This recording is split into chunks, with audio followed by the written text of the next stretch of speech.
Okie dokie. Um, Welcome. It's Friday. That doesn't really mean anything to us, but we're back on the show. It's been a couple of, Freaky Friday. been 3 weeks maybe since our last show, and you know, it's never not exciting. There's always stuff going on, always sleep being lost, and uh, life being lived, and centers adding ggLeap. So I think I counted this morning. We're about one a day right now. Yeah. I think we have 15. It's May 17th, Yeah. So the last 2018. couple months, we've been adding about one a day. And again, it just shows the industry growth is coming back to what it was in 2006 and seven. And again, we love it because it's esports focused. So, the engagement's there. It'll provide a lot more opportunity long term for these centers to stay active and customers to stay active in the centers. So, yeah, it is a crazy roller coaster ride we're on it's not even a roller coaster at this point. Like it's almost like a bullet train because it's going so fast and there's just so many people every week calling that are planning big build outs and, in different areas of the world and different projects that are coming to us. And man, is it exciting. What do you think of these new headsets? I Oh like them. yeah, I totally forgot I had it on. Yeah. I just put mine on like 10 minutes before the show. It is an engineering marvel. These I mean, are it's like steel or something. It's like metal along the top. Well, what I like about it, and these are the Hephaestus headsets from Game Dios. I'm never going to get it right. Right. That they sent us for being sponsors of the season, but also they wanted to promote their products. And I'm not one. I'm one to shake what my mama gave me. I don't really go buy nice things. So having a really nice headset is something new to me. But I don't know if you want to show yours like up close to the Yeah. screen.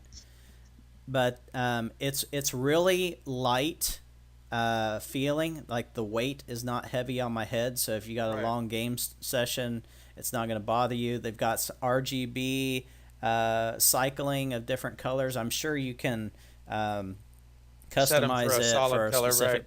They've got a nice sound base mute on and off button. It's like a little remote that's attached to the wire.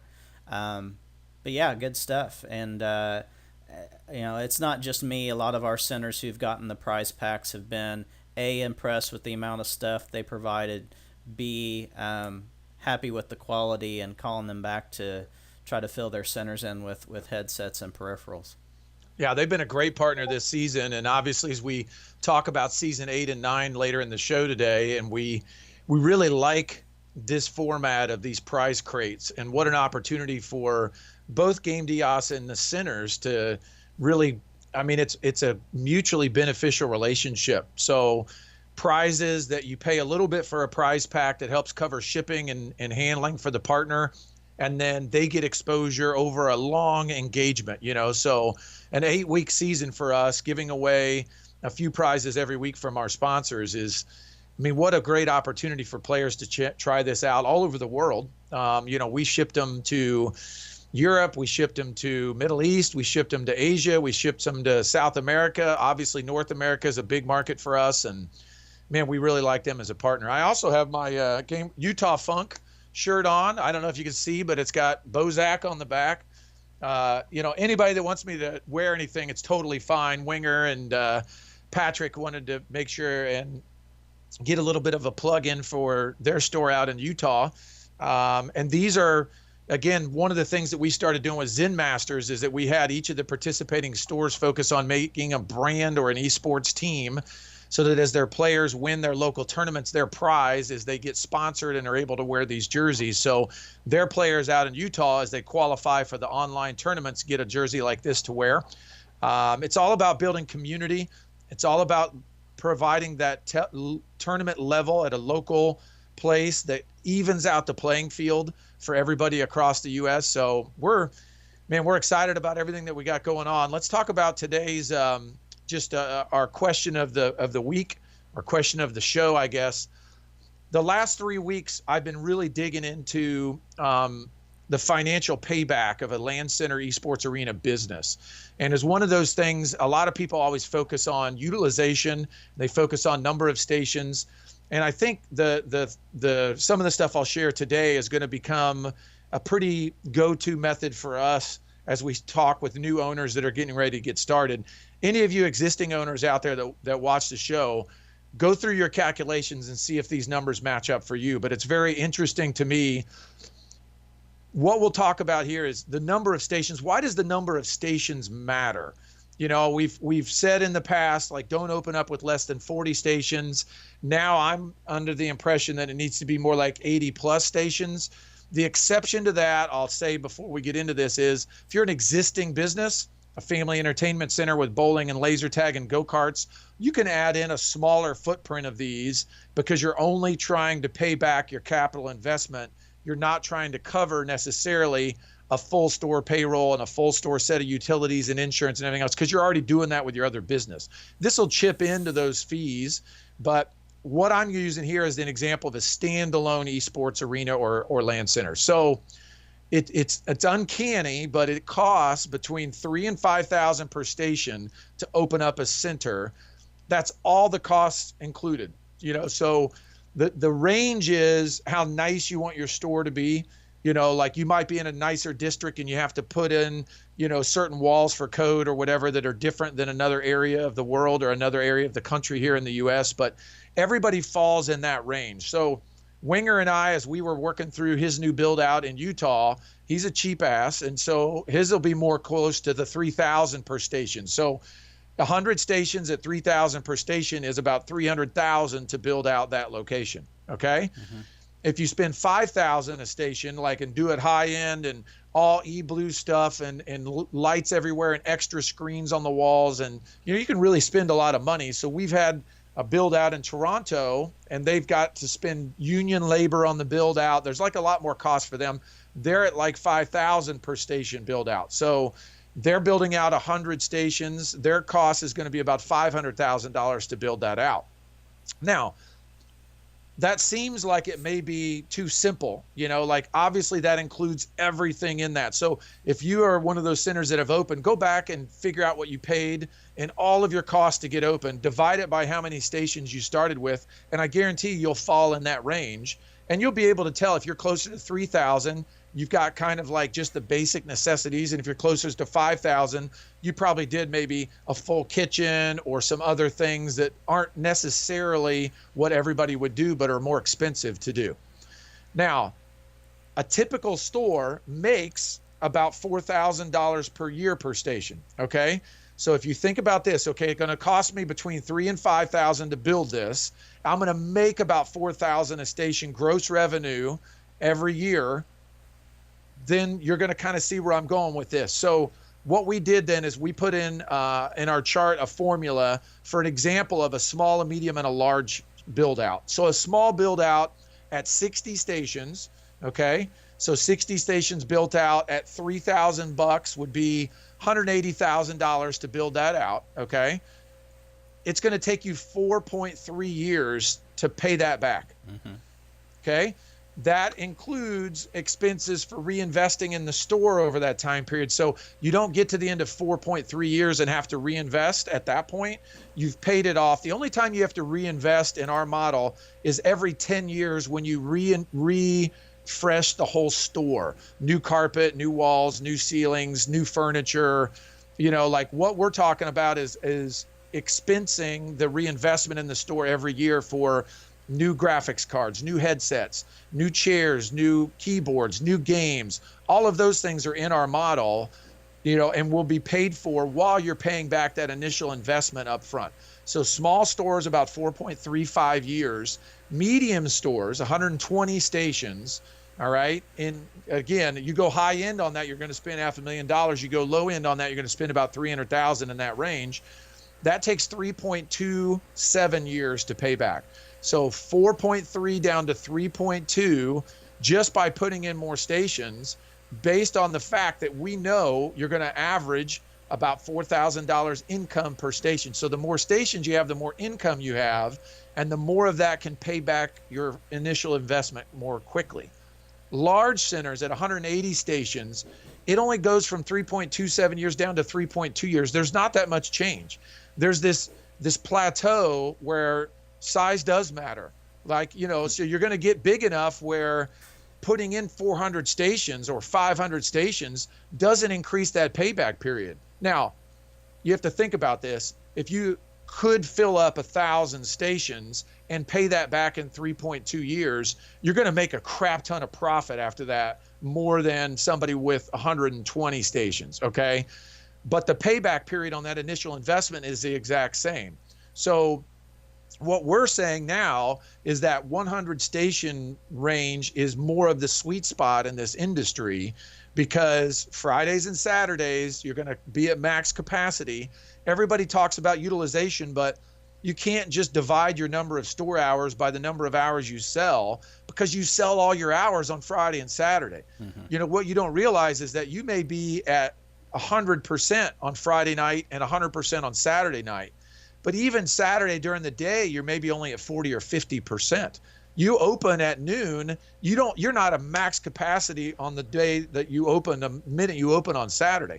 So you go through a few hours and there's, 40%. During the week, you may cap out at 30 or 40% max. And there are some times where you're at 1%. Mm-hmm. So interesting numbers is for eBash, what we do is we see about 4 to 5% utilization and that's over all of our open hours and the number of stations we have, which seems horrible when you look at it. But because we have 100 stations, we make enough on Friday and Saturday to help pay for the operations of the store and reinvesting in the store. Winger, he's closer out in Utah to 10%. And then we asked in a private group that we're in with some longtime owners, John Simmons, who runs NetFrags, he's at 30%. He's probably the highest I know. And his model is all about 24/7, 365, $3.50 an hour, and it gets cheaper from there. Like, it's all about filling the seats at the exact perfect price point to get that utilization up. And he has a great model, but not all of us can do that. He's in an area of the country with a lot of people. A lot of people are up at 4 or 5 or 6 a.m. that have shift work. So, he has no trouble filling his store up, on different days. We're here in rural Indiana. If it is Easter, we close on Easter because there's just not anybody that would come out at that point. So the key here is that I want to make sure the number of stations is so important, not just for running tournaments, not just for being full on Friday and Saturday night, but being able to support enough income to be able to pay this back in a reasonable time. So 3.2 years is not that good. Like, my goal would be to get the payback down. I just talked to a franchise that does trampoline parks all over the U.S., and their franchise cost to build a new store is $2.5 million. So it's $2.5 million to open up one of their big parks, but it's a 24-month payback. So they pay that back in 2 years, which is crazy, but that's where we need to be as an industry. If we want this to grow, we've got to perfect this model and get it down to 3 years to 2.5 years and down to 2 years eventually. Yeah, trampoline parks blow my mind. And maybe it's because I've never been to one, but I don't know. Like, your aunt and uncle run one, and they do a lot of great businesses. Is it just because it's a unique party opportunity for a birthday, or how many so this particular group does like 8 different things in the building. Okay. So trampolines, Ninja Warrior style courses, laser tag, coin redemption ticket games, like big arcade games, so they're looking at dropping an esports model in there. And that's what we're trying to figure out. Like, the payback period on this piece, it can't ruin their overall model if they drop it in. So now, again, they could drop in 40 or 50 stations in that and still see a 2-year payback, because they already have a front counter. They already have food and beverage. They already have marketing. They already have a general manager. Like they just have to add a little bit of payroll to run that section. Sure. But it's not like the rest of us trying to fire up our own business. Right. And again, I think those parks are unique in the fact that it's what we tell people all the time we have to do at our centers, is you have to do something you can't do at home.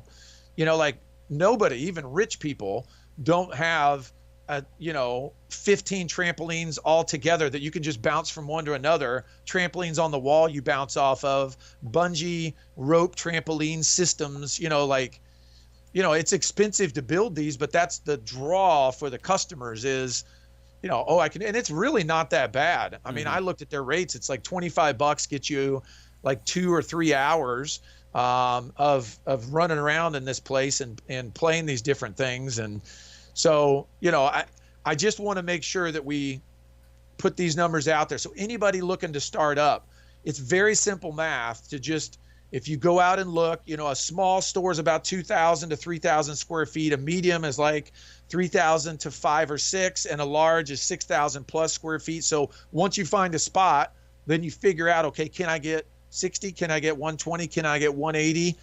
I would shoot for around 100 stations. That's what I would recommend to everybody now, is shooting for 100 stations. Hopefully working with us, we can get costs down over the next 6 to 8 months, building a lot of these so that we can get the payback period under 3 years.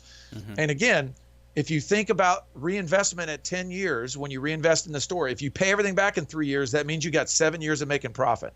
So if your investment up front is $500,000, if you pay that back in 3 years, you have 7 more years to make that. So you'll make over $1 million in profit in those next 7 years before you've got to go back and put another $300,000 or $400,000 into a rebuild of the space.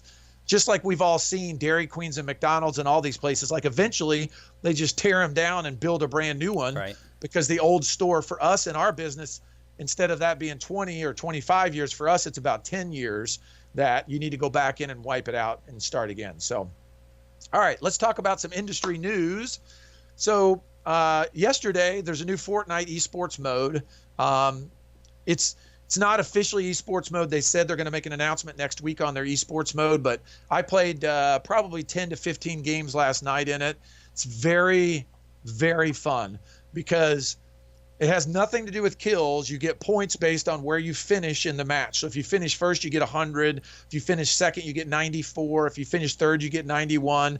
And then eventually it drops down pretty low, but you get points at any place. So you get 82nd place, you get some points. Your first 50 games that you play in this mode make up your score, and they're giving prizes out, like $500 worth of in-game currency to the number one player during this test of this mode. What do they call it? Showdown? Something? Solo Showdown is what it's Showdown. called. Yeah. So here's the difference is that everybody plays differently. Like, and again, I could see this if they start putting ranked and handicap systems in where the best players are playing against all the best players in the same map. Right now it's still random, like I'm a mediocre player, there's terrible players, there's really good players. We're all just randomly thrown into a map, but everybody plays different. So like I'm always able to get into the top 10 with my style of play because I don't drop tilted towers and try to engage right away. Like I pick something on the edge and I come in with the circle and I'll pick a few people off. I don't know what my stats are. I probably average 2 to 5 kills a game, like nothing crazy. I've been at the end of a game with no kills and won a game just on killing the final guy. In this mode, it rewards you for staying alive, which is the concept of Battle Royale. Like, it doesn't matter if you get 13 kills if you get second place at the end. Like it helps you to get kills because you get more resources and better guns. But so last night where I'm playing, there's 10 people left. There's no action. Like everybody's hunkered down. They've got their maps. They've got their strategy. They've got their corner. It is so much fun. So I can't wait to see what they announce next week. But that style of play is one of my favorites. The run and gun guys maybe won't like it. I don't know that it's fun to watch. Like it's fun to watch Ninja and the big streamers play because there's nothing on the line for them playing matches. They just run around and do crazy stuff. That's why it's so entertaining because they get 15 or 20 kills in a match. But every now and then they get killed by some noob, who's got 0 kills that just happened to shoot them after they just had a big fight with somebody else, and they go nuts and they're super salty about it. And, for me, I'm like, well, you probably would have played that different if, there was something on the line. Yeah. All right. So Call of Duty Black Ops, the new version that's coming out in the fall, it just announced that they're going to have a BR mode in it, Battle Royale mode in it. Blackout. Is that the new official name? I think Blackout is what it was called. I Yeah. feel like it's like Black Ops 4 or something. I don't know what. No, no, it's Black Ops 4, but the Battle Royale Okay. mode is called It's called Blackout. Blackout. Okay. I saw that Grand Theft Auto is adding in a mode that's similar to, I mean, everybody's going to have their twists on it, but the concept of 100 people or 25 teams of four, whatever the number is, dropping in and you die and you're out is right now the mode that everybody wants to play. Like, Right. and again, it's all based on shooters at this point. So I don't know how any other game style would work. Like, can't play capture the flag because the concept of capture the flag is you respawn, and in battle royale you don't. So we're going out next week. The initial setup at Caesars in the Rio will go live next Friday. So we're interested to see how that plays out there in Vegas. Obviously, Esports Arena in Vegas is one of our customers now. As we get into talking about some updates here in a minute on ggCircuit side, I think all of these partners and all these build outs are going to benefit from it. But there's so much going on in the industry right now. You know, like the Overwatch League is still got a lot of steam behind it. They're talking about new franchises for the next season. League did franchising and their stuff is kicked in. And I see that stream numbers are up watching League of Legends because some of their official tournaments are now starting again. So just, it's a cool time to be in esports. It's just a real cool time. All right. Software. Let's talk about software. You hate this more than anybody because you're talking to all of the customers all the time. And it's always been like, just wait till you see what we're building, guys, you know, like, and you hate to say that over and over, and you cannot wait to open up the door and show everybody into our little world. But some of this stuff, I believe, is active now in new admin, you know, so anybody watching that wants to go to newadmin.ggleap.com and log in with their credentials, you can start using it like we use it at our store here. You can start using it versus the old admin. You know, the old admin will go away in the very soon future anyway, but a lot of these new features on the admin side are available. You can check out. So here's some highlights of the update that was, I believe it's coming out next week. We were going to release it Wednesday. We then were going to release it yesterday. We don't want to release new stuff on a Friday because then the weekend is horrible. So Monday or Tuesday, expect this release to drop. So here's my highlights. I'll cover, J-Mac, and if you want to touch on anything else that I missed. But the fuel gauge changes is a big deal because our fuel gauge shows how much time you have left as a player. Now we're looking at this advanced formula of adding together all potential offers and hours to show the user how long until they're logged off. Because if there's a offer currently that's going to kick in as soon as this offer ends, the player doesn't know that. So the player sees the fuel gauge going down, and then their time's running out and their offer bar is running out. So they are panicking because they think they're going to run out of time, but there may be another pass that's going to kick in as soon as that's done and they don't get kicked off. Now we show them that. So the fuel gauge now shows time until logged off. So that'll solve a lot of problems for a lot of centers that deal with customers that don't, you know, that see that, and rightly so. If I'm a player, you know, that thing gets down in the red and I'm like, well, maybe I shouldn't start a League of Legends match because I'm going to run out of time. So that's a big one that's coming. The boot upgrades. All right. So we've got customers all over the world now. Our system's all sourced on Amazon Web Services. We've got messaging servers all over the world. We use Fastly. We use a lot of caching systems all over the world. What we did, and we meaning not me or J-Mac, because we didn't lift a finger and do any code, but what our team did, and Chris and the dev group, we started setting the foundations for the personal user files and an auto update system for games at the same time of solving slow boot times for a lot of our partners that are in Asia that may not have as good of internet connections there as we are used to here in North America or in Europe, or I feel like, you know, Europe and a couple other places have good internet. But so now what happens is that the assets that are downloaded when ggLeap boots up, those are downloaded once on a local network. And then what we do is we start watching for the ability to grab those off of other PCs in your network. Mm-hmm. So now all of a sudden boot times, I don't even know, like they're crazy fast now. Like I wish we would have timed the old one. Maybe we still can before the update, but what do you think? Let me just give you a couple examples from And a lot of this stemmed from very large company customers in the Philippines that have Yep. 100 PC places, and they're running CC boot, but their time difference, they said, went from 1 minute of loading ggLeap to 7 seconds. And I do tests here at home just off of Wi-Fi with two different laptops of different specs. For me, it takes roughly 10 to 12 seconds for it to load up, which before it was probably 45 seconds to a minute. Again, on Wi-Fi on laptop. Those are two specific instances where I can tell you of how quickly it's going to go, and that's just because of the ability for us to download all the assets, check what games are enabled, only pull the game art and any new graphics that are applied to the client and go. Yep. And then if they can't seem to find an asset store locally, we now have asset stores in different spots around the world that they can pull from. Yeah, and I'm sure that'll also apply to our point of sale images and everything that we do in the client. So there'll be really nice Coca-Cola images if you want to put Coke in your store.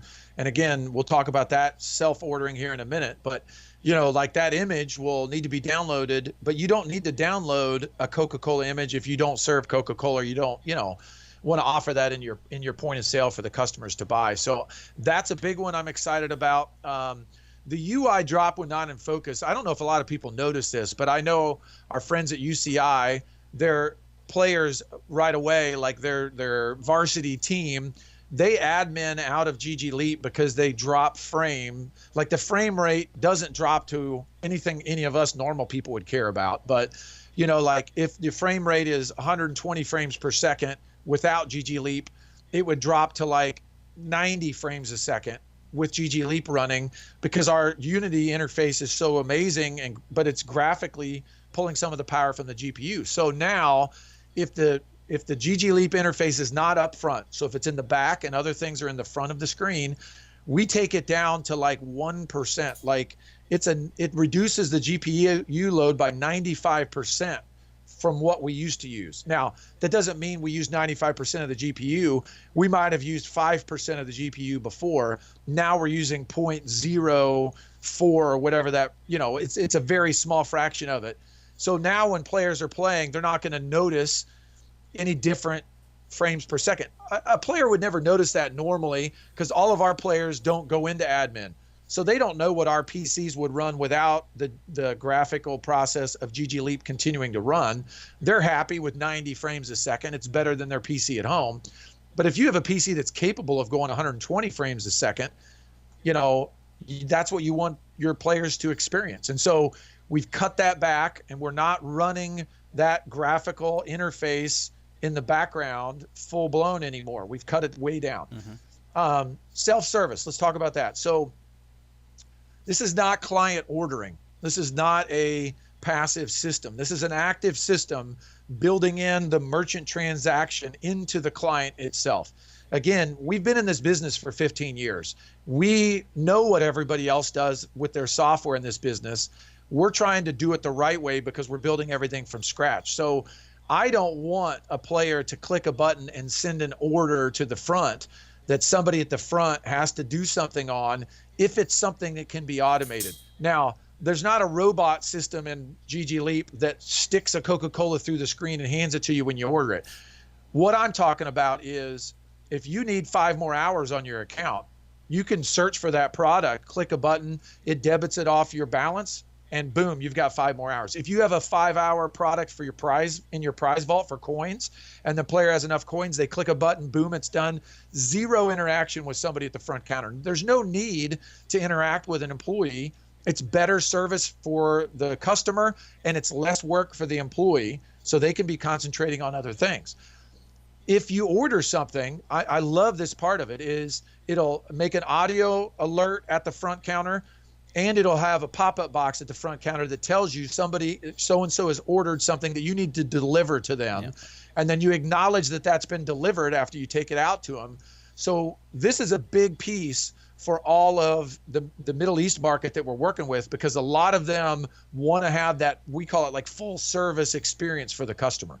So I'm excited about that part. And what it does is that, if you'll notice on your screen, as you look at it, I'll try to do this mirrored, but down in this corner of your screen for ggLeap, there was a graphic. There's now a menu system that allows you to see the prize vault, allows you to order products and things. It'll show the game menu. It'll show the apps menu.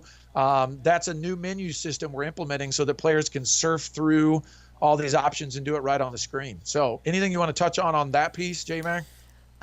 Just a better word for it in the web admin is more like a notification. Like, you've got a red number like you do in Facebook circle of how many orders have come through, so that it's another visual indicator that there's something that needs to be checked off. I don't really think there's anything else. I mean, the only other thing to touch on is that, this is version 1 of the client purchasing. Someone will have to put money on their balance unless they want to pay when it's delivered. So they have the option to pay with their balance or pay on delivery.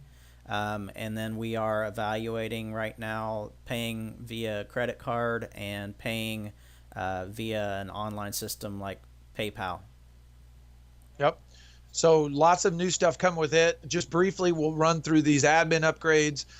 The graphical views updated. It'll now save that resolution or that layout per device for you. So if you have a tablet that you run around the store with in admin mode, you may want to resize that graphical layout of your store view differently for it than your beautiful 4K monitor that you have sitting at the front, where you can show a lot more detail. You can now select multiple stations. This is a big one. Like, Esports Arena in Vegas, they're one of them. They're like, hey guys, is there a way that we can grab all 150 of our stations and shut them all down at one time, or put them all into admin at one time? So now you can select them all, and you can right click on that group and then perform actions, log off, put in admin mode, turn off. I forget what they all are, but restart, shut down. Yeah. I don't know if the actions are live yet. I don't know if the actions will be in the change or the release, but you can do the multi-select already. Yeah. Yep. You can search now by name, username, mobile phone, and email, which is nice. So you don't, if the person's like, I don't remember what my username was, you can now search by first and last name and mobile phone and email. And then there's a new stats section coming. So, if you look at the layout in new admin now, for my view, when I log in as my store here at eBash, the purple link on the left side of the screen is still consoles. That's going to go away. The consoles are now part of the admin view, the list view, the graphical view. Like, it doesn't need its own tab. That tab becomes stats, and it's going to show you stats about how many users you've had with charts, daily new users, returning users, like all of the stats and things and data that you wanted to get. And I don't know if anybody's played with this at all, but the activity tracker is becoming extremely robust. So whatever you would want to know, like if you're a data freak and you're like, I need to massage my data and do all kinds of spreadsheets, and like, you can put all that information into the activity tracker. It'll pull back all that data and allow you to export it so that you can import it into another program or file or do whatever you want with it. So a lot of big stuff coming up. The only other thing is the graphical view now can snap to the grid. So people had issues lining up PCs, those obsessive compulsive folks, and now they can do that. Much more improved. Yeah, and there's a ton of stuff in the change log that'll come out next week. So obviously you'll highlight some of these in posts on social media, the bigger ones, so that we can make sure everybody is aware of what's coming down the pipe and what's available to use. But we will release that change log and post that as well on all of our social media channels. So don't worry about missing that. If you missed any of it here in this Twitchcast, you won't be able to. You won't worry about missing it. We'll put it all out there next week when it gets released. So let's talk about ggCircuit. So ggLeap is the management system and all about running your game center. ggCircuit's all about the players and activities. So this week, Epic is reviewing our proposal for Fortnite Fridays. So we requested access to custom servers so that we can run Fortnite Fridays And again, our plan is to run them wherever Fortnite allows us to run them in the world. So we want people in Asia and the Middle East and Australia and Europe and South America. We want everybody to participate.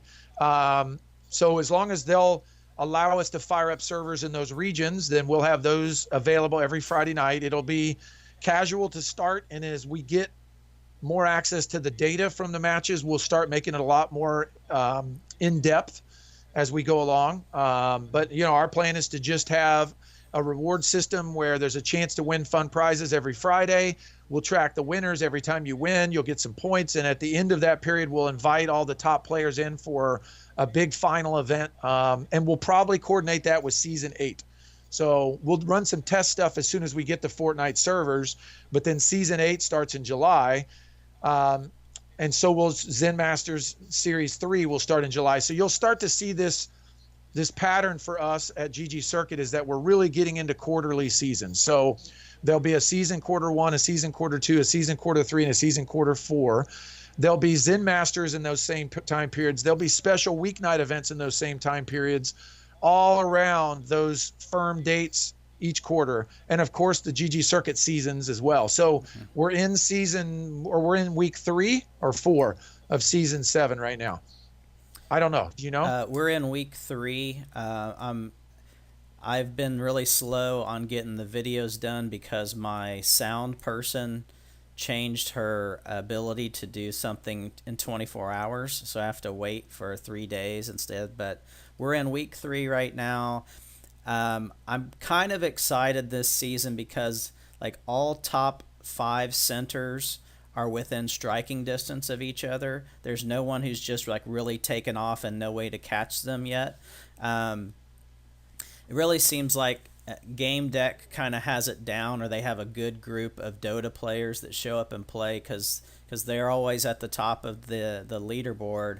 So it's time to put some newspaper ads out and find those Dota players or League of Legends players in your area to boost your score. But I always love the seasons, but I'm really excited that things are close and everybody's doing a lot of promotions with their prizes that they're giving away and whatnot.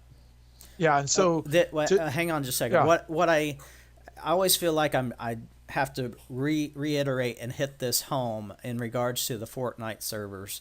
Especially for people that either are new to ggLeap or they are a new center or whatever, don't have experience with other software companies that are doing this stuff.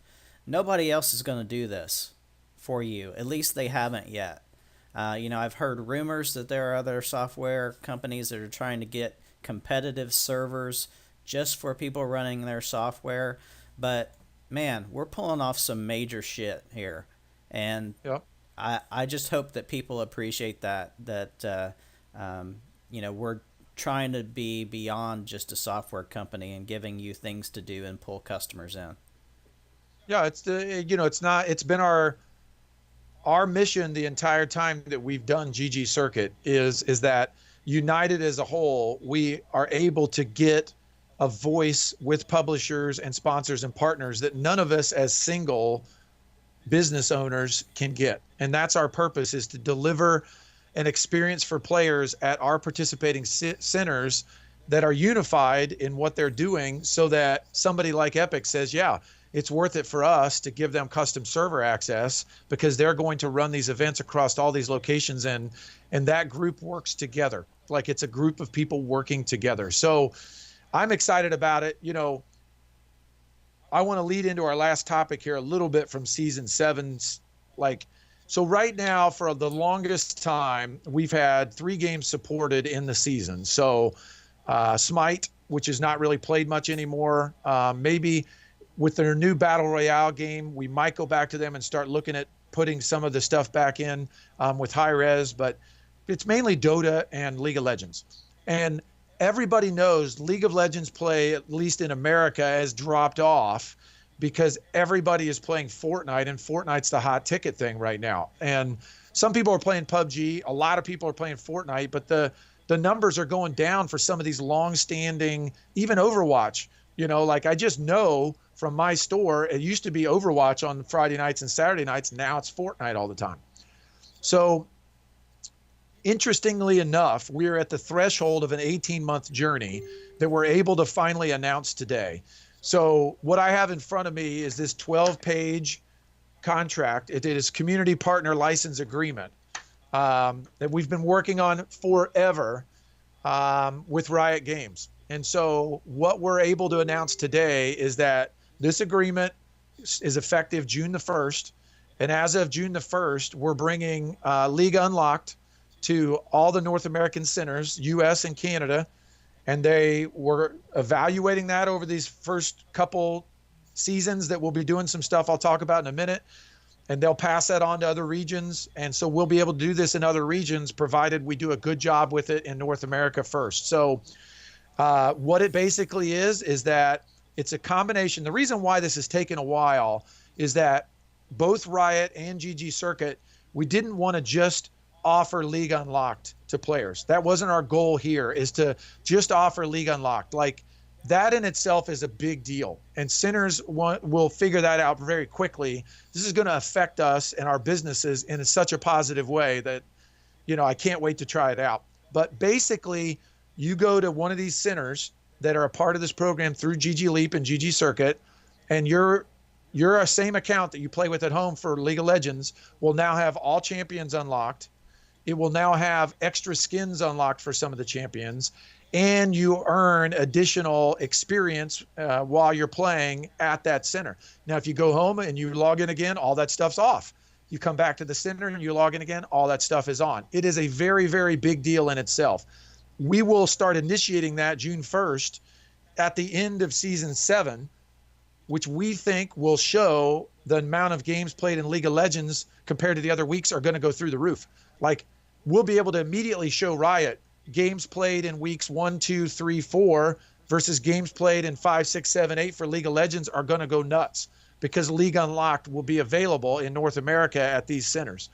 Now, there's a little bit of criteria with it. We'll look these numbers up and we'll post these later, but they've got to have a minimum of, I think, 15 PCs. Is that the number you remember, J-Mac? I'll go look. But and this is from our end, not necessarily from Riot's end. We want to make sure that we do a good job producing numbers that Riot's proud of from us.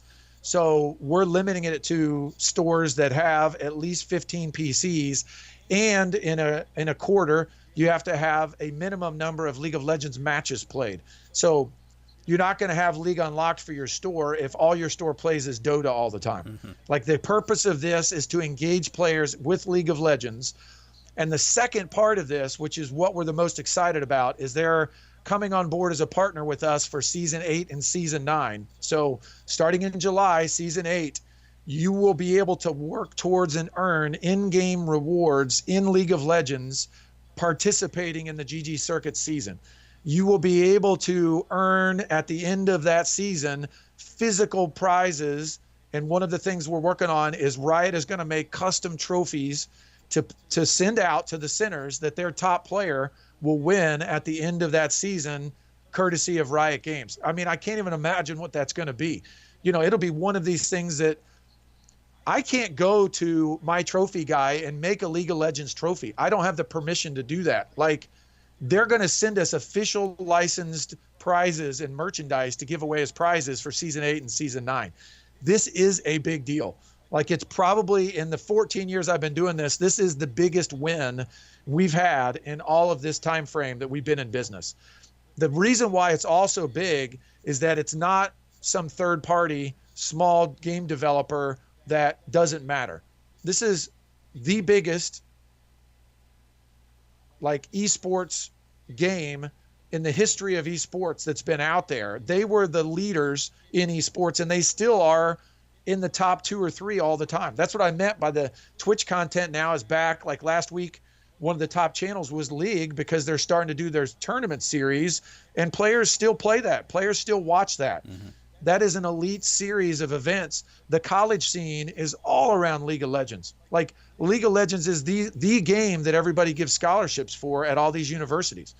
So we're so excited that we can finally announce it. We've got, I mean, it's only 12 pages. It's not like it's 100 pages, but to perfecting this program with Riot has been a exciting journey for us, and we're so pumped to finally announce Mm-hmm. it. So, Well, you said a long time, but to be exact, it's been 18 months. oh, So absolutely. so it pretty close to when the inception of ggLeap. We were maybe 6 months before that of when we started developing it. So it's been a long time coming, back and forth. Us being MIA, them being MIA, getting back in touch and hammering it out, and it's a tribute to our numbers and how we're catching on. Right. And to put this in perspective to what I said earlier and tie it all up with a nice bow, the only reason LAN centers are getting this is because of ggCircuit. They would never initiate their own program where they're going to take the time to qualify and identify and control every individual center owner in North America. Like, that was never going to happen. So as an eBash owner of my store here that I'm sitting in right now, I would never have made a one-on-one relationship with Riot and gotten League Unlocked. They just don't have time to manage a bunch of different owners. So the biggest people would have gotten it, if anybody would have gotten big enough to do that on their own independent brand. So because we are all working together and we're on a unified platform and we have a unified season and tournament system in place, that is why we're able to go and make this deal with Riot and pass that deal on to all the centers. And here's the kicker: it's free. It's no charge to the centers extra to have this. That blows my mind. That's crazy. So you're going to make more money in your store. People will spend more money in your store because you have this experience for them as a League of Legends player. And you're not going to have to pay anything extra to us because Riot's not charging us anything extra. And the reverse of it's true. Instead, Riot's going to spend money on this program and provide prizes and support the program. ggCircuit, we're dedicating people to implementing new tools for this program for our partner at Riot to be able to view gameplay and everything else. Like, it is so crazy, awesome. And again, it all spawned from meeting them at UCI when they were putting League Unlocked into UCI, and it's the first major install for ggLeap. We got to know them at that meeting. We had constant meetings with them monthly after that. We've spent the last 2 months, maybe 3 months specifically, on weekly contact, like many phone calls, many conference calls, many email chains, perfecting the program and getting it in place. So my only parting shot here is, everybody in North America, it's up to us to knock it out of the park with this, because it's not just about continuing that relationship on with Riot and League of Legends. It's about the other publishers realizing, okay, these guys have a deal. They're working on a deal with Riot. They're doing this tournament series. It's sanctioned and officially licensed by Riot themselves. That will get us in other doors, folks. But we've got to knock it out of the park. So it's up to us to show how these season numbers are going to change in season 7 that we're in right now. Like, League Unlock's going to come out, and I guarantee you that league play will go up. But it's up to us to make sure ggCircuit will have banners going into the clients. We'll provide graphics for all of you to put on social media, but it's up to a lot of us as independent owners to get the word out to the players, to let them know what we now have. So the next 2 weeks before June 1st, we'll start. I mean, you're going to get peppered with information from us, how to sign up, what's required, how to get on the list. We'll be turning all these on the first week of June. It's all based on IP address and MAC address. We are coordinating all that. Again, that's why we're in place here. We're coordinating all that for Riot. So we'll just provide them with the list. So you guys will all work through us. Man, I'm pumped. Like, it's been so hard the last couple months to not talk about it until it was official. So that now that it's official and we can talk about it, it's something else, man. It's like surreal. Yeah, I'm speechless. I'm excited. I It's you know uh, as much as we get downtrodden with, hey, we've got delays here, or we missed this deadline date, or we're going back and forth with this person and that person. It's nice to just be able to say, hey, this is what we promised, and it's coming to fruition. Yep. Yep. Everything's kind of lining up. All these little paths are lining up. Like, Yeah. behind the scenes, we're working on partnerships and agreements and things with lots of different big partners, and they're all just kind of coming together at the same time. It's pretty uncanny. Yeah, and another thing that I would really like to mention is a real big milestone for us in that we've brought another developer online that's been able to break up the bottleneck a little bit, open it up a little wider, and be able to get some features out there a little bit faster. So that's Yeah, the past 8 weeks, we've not only added a core developer to our team, but we've also increased our production with our contracted developers. I mean, something like 400%. So, the past, like this trend is only going to continue. It's not a flash in the pan because, I think I've talked about this. Our investment is finished next week. And so we now have the money in the bank from an investor to be able to do whatever we want with milestones with development now. And it's all to hit these key components and features that are going to make our stores stronger and to provide an offering for the players that they can't do at home. That's ultimately our goal, is engaging the players at physical facilities in activities that they can't do at home. That's our goal. Yeah. And this is it. I mean, this is League Unlocked is on a silver platter, something the players can't do at home. And then for us, participation with Riot on the prizing side is, again, yet I don't know that they do that anywhere in the world. They have League Unlocked in other countries, but I'm pretty sure they don't do an active engagement with that partner group in those activities. It's just providing League Unlocked. So one of the things they mentioned in their last email is their new Clash system that they just came out with. They want to talk about a unique engagement opportunity with that piece for Q3 and Season 8. I don't even know what that means yet. They just mentioned that. They just mentioned that there's an opportunity that they think we'll probably do, where, again, I can imagine it will be some sort of contest or in-game thing that they can do with ggCircuit centers that will provide them some sort of separate contest in the Clash system in the League of Legends client. Yeah. But I mean, that's just speculation. That's not for sure, but I think that's probably an opportunity. So anyway, great show today. I'm glad we got together. Lots of stuff going on. If anybody has any questions, just as always, we always get people that are like, thank you so much for these videos, because we want to help as many people as we can. But the easiest way to help is we're open and honest, and we put all this out there for everybody to view. And these videos answer a lot of questions for a lot of people. If you have more questions, don't hesitate to reach out. We may point you to another video or another place that we've got the answer and not answer it specifically. But a lot of times, we still jump into email groups and, I'll still take phone calls from people that are doing build outs and kind of help them through the process and help them figure out if they should or shouldn't be in this business. So, Yep. All right. Say hi to Margarita for me. All right. Great show. See you later. See you, buddy.